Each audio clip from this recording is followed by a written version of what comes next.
వ్యవసాయ శాఖ seed development corporation విత్తన కంపెనీ ప్రతినిధులతో మంత్రి తుమ్మల నాగేశ్వరరావు సమీక్షా సమావేశం నిర్వహించారు. వచ్చే ఖరీఫ్ సీజన్కు సంబంధించి విత్తనాల లభ్యతను కంపెనీల వారీగా, పంటల వారీగా సమీక్షించారు.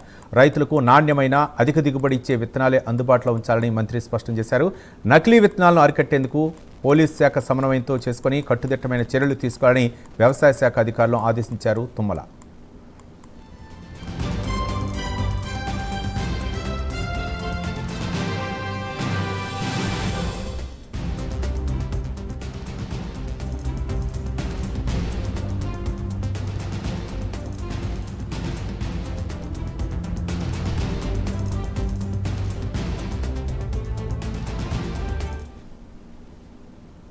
రాష్ట్రంలో సుమారు 134.66 లక్షల ఎకరాల్లో సాగు జరిగే అవకాశం ఉండగా దానికి 19.42 లక్షల క్వింటాల విత్తనాలు అవసరమవుతాయని అంచనా.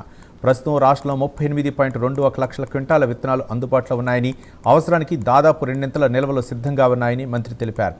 పత్తి సాగు విషయంలో సుమారు 52 లక్షల ఎకరాల లక్ష్యంతో రైతులకు అవసరమైన 104 లక్షల ప్యాకెట్లకు బదులుగా 212.11 లక్షల ప్యాకెట్లు అందుబాటులో ఉన్నాయని అధికారులు వివరించారు. గత సంవత్సరం వినియోగంతో పోలిస్తే ఈ సంవత్సరం అధిక నిల్వలు రైతులకు విశ్వాసాన్ని కలిగిస్తాయని మంత్రి తెలిపారు.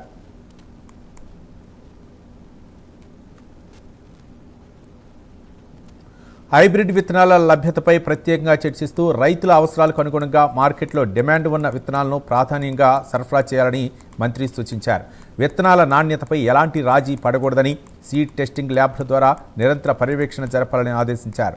నాణ్యత లేని విత్తనాల తయారీ, విక్రయాలపై కఠిన చట్టపరమైన చర్యలు తీసుకోవాలని, గతంలో సబ్ స్టాండర్డ్ విత్తనాలపై కేసులు నమోదు చేసి లైసెన్సులు రద్దు చేసిన విషయాన్ని మంత్రి గుర్తు చేశారు. ప్రతి నెలాఖరులో కంపెనీలు తమ స్టాక్ వివరాలను ప్రభుత్వానికి అందజేయాలని, సెల్ఫ్ సర్టిఫైడ్ విత్తనాల వల్ల నష్టం కలిగితే కంపెనీలే భరించాలని మంత్రి సూచించారు.